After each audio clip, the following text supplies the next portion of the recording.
patience in tribulation. So my hopes are, this is real important.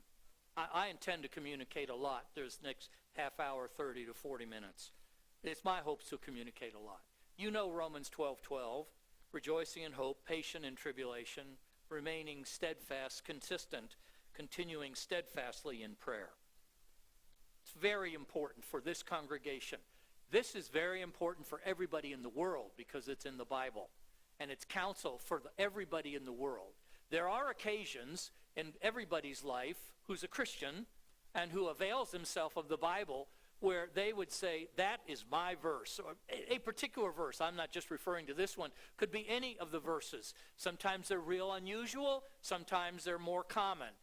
But they have been somehow personally delivered to you by a quickening of the Spirit, or for some other reason, it's just alive in you. Or it was part of your story, meaning that God intended as a part of your story, his destiny for you. You would need the counsel, the insight of that verse in particular. I believe Romans 12:12 is exactly that for this congregation. I am not saying it's only for NCF, but I'm saying it is incredibly important for this congregation. We've actually been looking at it, with the exception of the last 2 weeks. We've been looking at the first part of this, rejoicing in hope. And I think I'm bringing two messages on patient and tribulation. The first today on patience, patient, and next week on the dimension of tribulation. I want to say, why is it important? I believe it's fundamentally important, and I believe we have entered the time period where there are dimensions of it that are even more critically in focus, and in that regard are more important. Why do I believe Romans 12:12? You heard the story that Scott Grizzell told now a number of weeks ago when it was delivered to a small team of ours that were in Ukraine after a week, that many phenomena occurred in terms of it was a 12th trip. There were 12 people on the team. It was a 12th anniversary conference. We left gate 12. We arrived in gate 12. The first sermon of the first message was Jesus is 12 years old. There were so many 12s that we were kind of, it's like you buy a car. I remember we bought a Subaru one time in the length of the number of cars we bought. We'd never had a Subaru, so I'd never really paid attention to the Subaru insignia. After we bought a Subaru, we saw Subarus all over the place. Because we were alert to that particular insignia, the Subaru insignia. And now I don't notice Subarus at all. It's been so many years. It was that way with the 12s. We were all hyper 12 at that point in time, and I've reiterated, gone over those, the way it came. And on that trip, toward the very end of the trip, there was an older Russian woman who didn't speak English, and we had a team of 4 Americans and an interpreter, a Ukrainian interpreter. This was in Kiev, Ukraine, or on the way to Kiev, Ukraine. And the woman turned and walked a little bit 10 feet away from the group and turned around and spoke in what I'm told was flawless English. Remember Romans 12:12. And one of the 4 turned to the interpreter and said, she said that in English. And the interpreter turned to the group who he'd been interpreting for days. He said, no, she said that in Ukrainian. I heard it in essence. And the team, maybe as one voice, turned and said, no, she said that in English. We heard her. And he would have responded. So that was the moment. And it was in 12, for it to be 12, Romans 12:12, now to have some understanding of what Romans 12:12 says, I don't think any of them at that moment could have quoted, I could have said, oh yeah, Romans 12:12. Oh yeah, rejoice in hope, patient in tribulation, remain constant in prayer. I don't think a one of them could have just spit that out, and if they could have, I apologize in advance. The way it came so unusually. I've heard of a few things happening in life where someone spoke in tongues and people understood in their natural language. A few instances. I've never heard of one exactly like that. And there were 5 people who were present at that time period, 4 English and 1 Ukrainian interpreter. And they both declare it was in our own mother language. What it was, I don't know. But way more important than that was it was so relevant to the moment. But the 12s were not just that small group of 4. It related to the whole team, to the whole church. It related to Russia. It related to the prophetic calling on us. All of those we knew especially well at that time period. It relates to those things. The way it came. Number 2, the time, the context it came. I have somewhat mentioned that. The context is we had a team of 12. After a number of years, we've gone many places in Russia, the nation of Russia proper. This was 2006 when this occurred, 2007. And since 1996, there have been people from this church who have been going in a small group as 2 and in larger group of 93. Not all 93 were from this congregation, but the bulk of them were. And so we had smaller teams. We had 25. We had 15. We had many groups go to many cities in Russia. We went because we had been touched by the outpouring in Toronto, and we've been told this was to help prepare Russians for God's end-time calling, his calling for them and what he wanted them to do and to be. And so we went to Russia to make available to them what we had received, as well as I was so touched by the Hudson Taylor vision of the end-time calling on Russia and the role they will play after revival, a consuming, sweeping revival that sweeps the country that is so great there never could ever be another one, even remotely like it. That's not happened. And it'll be revival, which means it won't be through some kind of progressive change taking place in the country, and they come to the place where they believe our ideology is wrong, and look, we've messed up, and maybe we ought to rethink everything, and maybe we ought to start all over again, or that it's revival. It's an end-time harvest. It's a global harvest, meaning the whole globe will be being impacted, not that everybody will be born again. And we had taken so many trips. This was my 12th trip to Russian-speaking nations. So I'd made 11 trips before, and there were some of us that had made more than that. But it was my 12th. And had become so convinced of the prophetic callings and had studied them that we made a DVD that had a dramatization and documentaries, 5 documentaries of this calling, of the prophetic call on Russian-speaking people, and we had it done both in English all the way through, and each of them in Russian all the way through. And we had 1,100, 1,200 DVDs made that had it all, had those 10 documentaries on them, 5 in English, 5 in Russian, and we gave a free copy to, we were told there would be 1,100 pastors and leaders from every nation of the former Soviet Union were going to be there. It was a major conference, and we were told if you'll bring them, we will see that everyone who registers at the conference, and there'll be 1,100 pastors and church leaders, will see that everyone gets one free. That's why we went.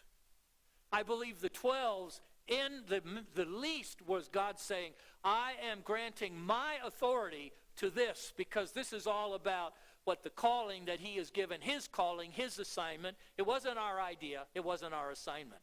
And so when I say the context, the time, the context in which it was given, it was in the context of the team, the work, the years, the realization, the calling, all of those things coming together. And I believe in the context, that God was granting his authority.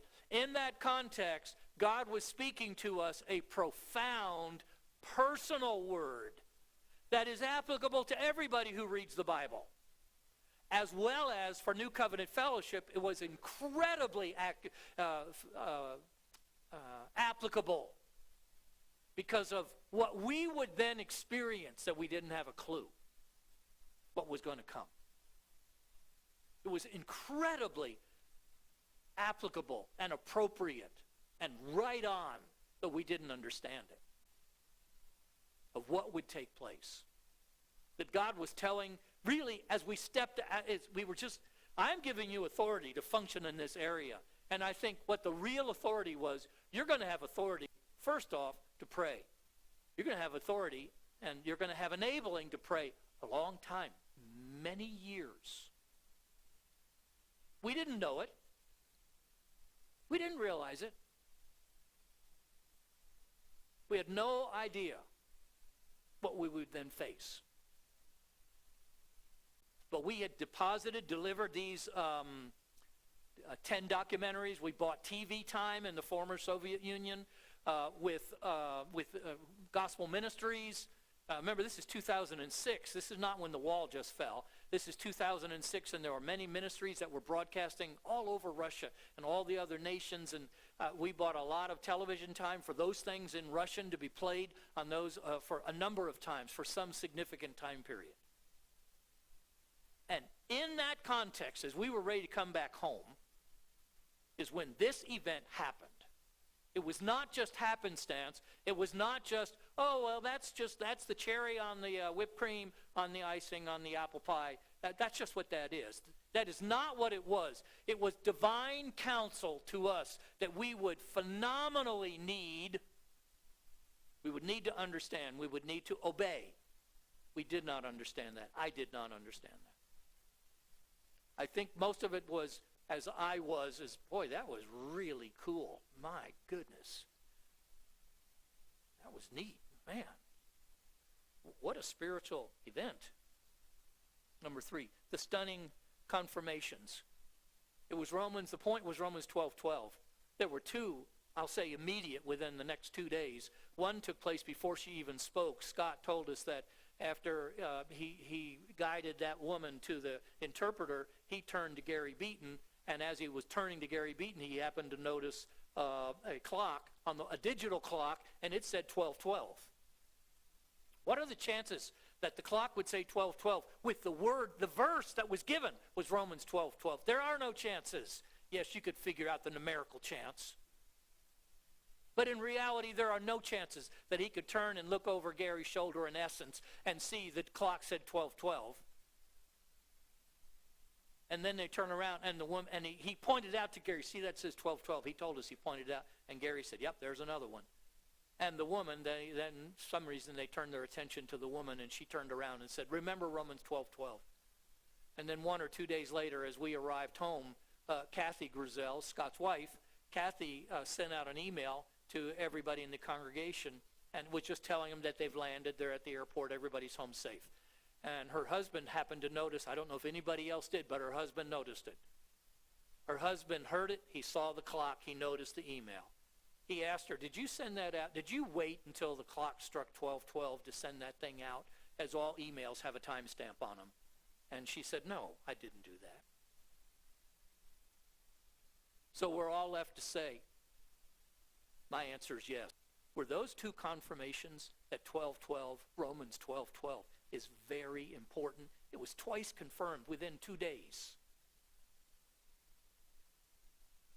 The stunning confirmations. Number 3, its enduring relevance. We're still in. We're still waiting for that to take place. Many things have happened. We've passed 12 years and 12 months. Part of it, I believe, is you're to pray in the Spirit for 12. Part of it, I believe it was a declaration from heaven, I'm giving you authority for the assignment that I've given to you that you're a part of. It will take authority. You cannot do it on your own. It will take intervention.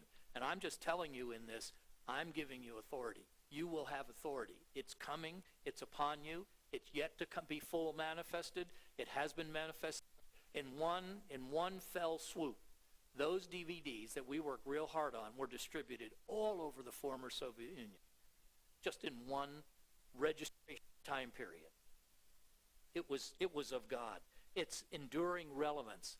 That verse, Romans 12:12, I believe in some dimensions is even more relevant and important and critical right now than it was the day it was given. It's enduring relevance. And number 5, it must be obeyed for Jesus' sake, and I believe for eternity's sake. It must be obeyed. It wasn't, as I know that I had it in that category of, my goodness, what an astounding event. What an event. My goodness, I haven't heard of anybody talking about that kind of thing. It must be obeyed, meaning to rejoice in hope, meaning to be patient in times of tribulation, meaning to remain constant or steadfast in prayer. It's to be obeyed. It was counsel. It was more than counsel. It was to be obeyed. It was guidance. It was specific to be obeyed. So, this is Porcella's restating it. Here we go. Rejoice in hope. Stay focused. I tried to put everything on one line. Stay focused on the promises and assignments of God. Stay focused. Rejoice in hope. Stay focused, smiling. Stay focused, smiling on the promises and callings of God. Stay focused. Rejoice in hope. Patient in tribulation. Probably the most practical definition of that is don't quit. Now, we have a very patience. It does say patient in tribulation. Now, our idea of patience can be so, like Faye's dad, words. Words can have such different meaning to people. If I called you a scoundrel, Louis Jolliger is a scoundrel. Larry Warfield is a scoundrel. Otis Jones is a scoundrel. Robert Thurman is a scoundrel. If you just knew him real well, you'd understand. Yeah, he is a scoundrel. To me, it's a jokester. Gene Beffrey is a scoundrel. It's someone who's a jokester, who can be very funny and can have very dry humor. It's not and that they can be a teaser. They can play practical jokes. They can just be fun. That to me is a scoundrel. Faye's dad, if he used the term scoundrel, it is he didn't swear, so he didn't use curse words. Good. And so if he wanted to call you by the worst, awful, terrible name he could possibly think of that was in his vocabulary, he would call you a scoundrel. And that meant he couldn't have given you a name that was more degrading his evaluation of you. You are just a scoundrel. And he was serious about that. And I meant, oh, you mean a Gene Beffrey? No, he didn't mean a Gene Beffrey. The word patient can be that way. I'm running out of patience. I've been sitting in this line 3 minutes, and the guy in front of me or the woman in front of me hasn't gone. They must be working with their phone, and the lights turn green. I've run out of patience, and you lay on the horn. So you could think of patience as very short term. That it's a light thing.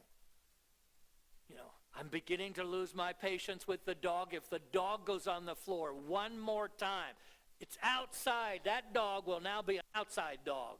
You've run out of patience. I'm not saying it's always that way for everybody who's hearing or in this room. I'm not saying that, but it can have what amounts to a very light, much more casual meaning. That is not the scriptural meaning.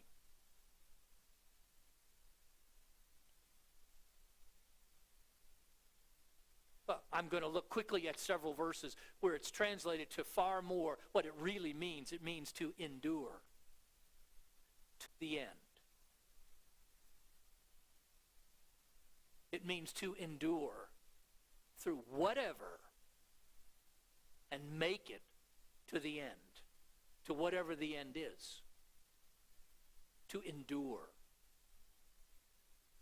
We think of patience as something we could lose, and if we lose it, we'll get a hold of ourselves and sleep on it and repent when we wake up in the morning, and so we're ready to go at it again.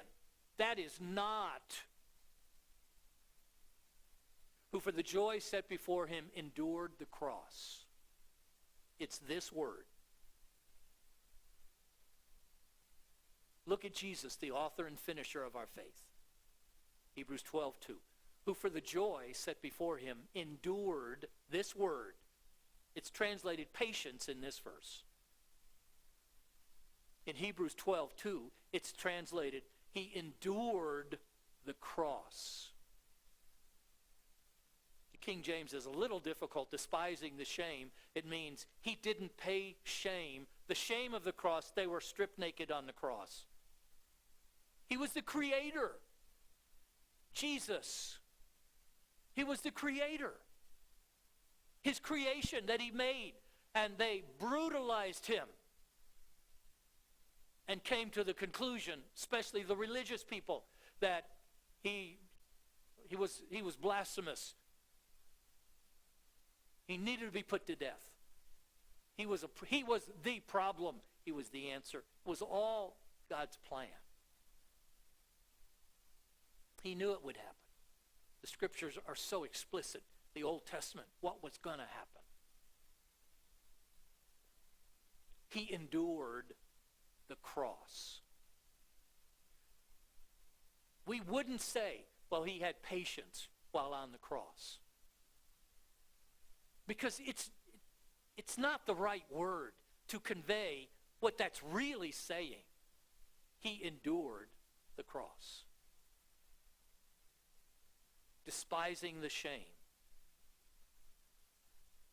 And is seated at the right hand of God. Patient in tribulation. The opposites of patience is quitting. It's quitting. We don't think of patience that way. So it was very helpful to me that in beginning to prepare for this, first thing I did is found out what I did the kind of Greek study that real scholars don't like. I just went to Strong's and said, what's every verse that this word is in and how is it translated? That's the easiest way for me to start. It was hard to find any others. There were, but there were very few that were translated patience. Almost all of them are translated endure. And the context tells you what it means. What do I believe God was saying in these first two? You have got to keep before you the assignment, the task that I've given you. Rejoice in hope. You have to keep it alive and keep it before you. Number two, the opposition, the difficulty is going to be so intense, you're going to have to deal with wanting to quit or quitting. Patient in tribulation. Enduring tribulation. Has a much more depth to it. Enduring. Patient in tribulation, endure it. Don't quit is the opposite of being patient. The term that is used here and how it's used in many places in the New Testament, it's enduring. And number three, continuing steadfastly in prayer, you must keep praying. You must. Had no idea what a vital component, what a vital element prayer was to fulfilling the assignment that was given to us. In prayer downstairs this morning, this trilogy of thought came to me that I'd never thought before. Rejoicing in hope. The trip of the 12s, all the things that took place, the miracles, the encounters, the people that we met, the contacts, all of the people that we were, the DVDs, they made it through customs. We had shipped 4 a couple of weeks before, and they didn't make it through customs. We shipped them by air. They got held up in customs when we had our suitcases filled with 1,100, 1,200 DVDs. We didn't even know if they would make it through customs. It was not a problem. We didn't know that, though. Rejoicing in hope. What do these do? These point out to Russian-speaking people the call of God and the assignment that he has for them and what he's called them to. And they've been such an abused and pressed down nation, and that what God has saved them for, it's the final movement of the grand symphony called Life on Earth, prior to the consuming tribulation and then the rule of Jesus on earth. The millennial, the 1,000-year millennial rule of Christ prior to the new heaven and the new earth.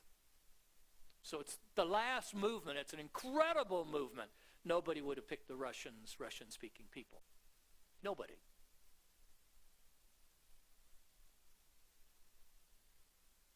That the hope was placed within us. The second is patient in tribulation.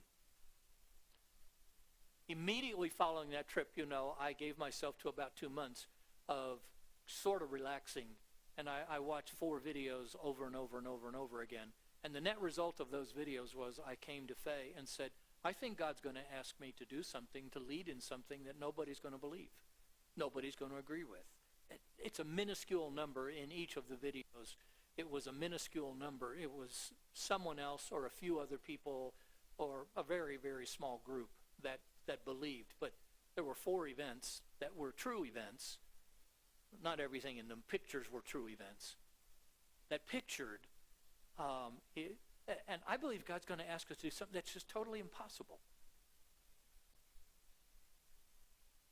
But I think at the end, because of an encounter that I had with a person, I told Faye, I think it's a building. I think we're going to build a building. But what's miraculous about building a building? There are trillions of buildings that have been built on the earth. And I don't know how many, millions I'm sure, that have been built cash. So what's impossible about that? That basically nobody's going to agree. They're going to say, this is impossible. It can't ever take place. It's not going to happen. And I had that confirming word. All of this is the context of this. I had that confirming word that you're to build a building. I see a building over your head and the finances. You're to build a building, and among things, it's going to be a house of prayer for the whole earth. Not just the nation, but for the whole earth. And I'll provide the resources, and I'll provide the governmental favor that's necessary. There are things that need to take place in these 2 streams on either side of the building. They need to be under culverts in order for us to develop the property like it's going to be developed. We will have to have incredible favor for those streams to be able to put a portion of them put under culverts, that we could put dirt over them and we can make parking lot. Incredible favor we're going to have. And I believe God spoke that favor to us. It was coming just at the same time, same season. He spoke, you're going to have authority. It's going to be given to you. It's already a small measure has been given to you, but it's important that you pray. And in the middle of a prophecy that was Jamie Galloway, is that, and it'll be a house of prayer, not just for this nation, but for the whole world. It'll be a house of prayer. And then when I shared it publicly, we had someone, that's the middle, that there's going to be opposition. People aren't going to agree. They're not going to believe it's possible. It's just not possible. It can't happen.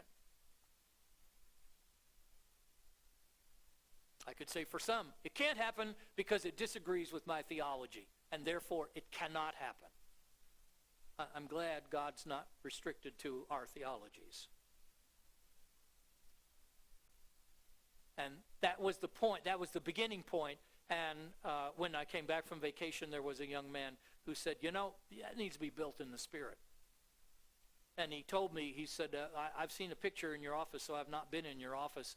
And it's a picture of a man praying with a trowel in his hand. I think you have to build, but I think you have to build in the Spirit. And so there was counsel at the very beginning. I'm calling that the get-go, at the beginning, when it was just like, it's on. It's begun. It has begun. Build in the Spirit. Now, we have rounded the corner and finished 12 full years of Sundays, and many times during the week of building, praying in the Spirit. Do I think we're done? No. It's interesting to me, I'm finishing with this. It's interesting to me, when in the life of Abraham did everything change? It's the last year. When did God say, I have changed your name from Abram to Abraham? It's when he was 99. And Sarah was totally past reproductive. Changed her name too. But when was it in the story when God called those things that be not as though they were, and got Abraham to be involved in it, because he changed his name. And I'm assuming because Abraham walked in faith, he accepted his name even though the name was totally contradictory to what his experience was up to that point in time. From the call 24 years before, he was 75 when he got the call. He's now 99, and he had to kind of do his own thing and come up with his own offspring, or he and his wife, and he kind of did some terrible things to his wife to protect his own skin. He didn't really, he brought somebody with him. He wasn't supposed to bring anybody. Boy, that was a real mistake that he made. I wouldn't have elevated Abram at that point in time, by the time he was 99, to give the example. This is an example of a life lived where someone, they just walked by faith. I wouldn't do that, and I don't believe the Bible does. But at 99, God said to him, I've changed your name. You're going to have a son. Sarah is going to be the mother. You're going to have a son. Your name is now, instead of Exalted Father, it's Father of Many Nations. You are a father, and your new name is Abraham. When was it? It was in the last year. What do I believe has taken place in this last year for us here in this congregation? I believe God's brought two men our way, one via tapes and video and so on. One is Andrew Womack and the other is Norval Hayes. Both of them are men of faith. Both of them believe the Bible. One of them is incredibly strong on meditating, savoring the Bible, Psalm 1, meditating day and night, holding on to it. He gave a message, Andrew Womack, this past weekend, where he said, I have imagined this passage in 1 Kings. He said 1,000 hours. It was an incredible message. For me, it was the price of the whole weekend times 10. It was incredible. And I thought, 1,000 hours. An Old Testament, but that was part of how did he get to where he was in life? It is, he has taken the Bible and not just read the Bible, he has done Psalm 1, meditate in it day and night.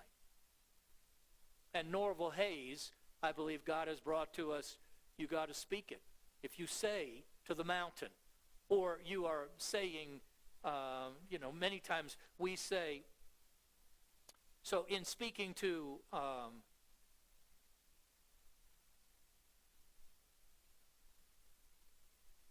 in many times, let's say we're dealing with, you're battling cancer. Many times we tell God about our cancer. If you follow the counsel of Jesus and speak to the mountain, we should be speaking to the cancer about God. God is the final source. He's the provision. He's the answer. The cancer is the problem, the mountain. The fig tree that didn't have fruit. And believe it meant way more than just a fig tree that didn't have fruit on. He was speaking to a whole system, which the fig tree was representative of. I believe we're entering into what is our last year. How long is it? Is it 365 days? I don't. It could be 18 months. It could be 9 months. It could be, I don't know. I think it's a number of months. Well, do you think it's 50 years from now? No. I'm looking for it to begin around 2020. So you've said when the second coming is. The rapture, I haven't said a thing about the rapture. The rapture's not going to occur in 2020. There's so much that has to happen. The harvest has to take place. The final harvest has to occur. It's not the time for the rapture. No, I don't believe that at all. When do I think the end-time global harvest that I think is going to be around 20-ish years long, when do I think it's really going to start? I think it's going to be in 2020-ish. Well, could it be a month before? Of course it could be. Could it be 2 months before? Of course. Could it be the April of 2020, 3 or 4 months into it? Of course it could be. So you're thinking there's about a year left? Yes. A year for us to rejoice in hope? Yes. A year for us to be patient, endure tribulation? Yes. a year for us, remain steadfast in prayer. Yes. I think there's about a year.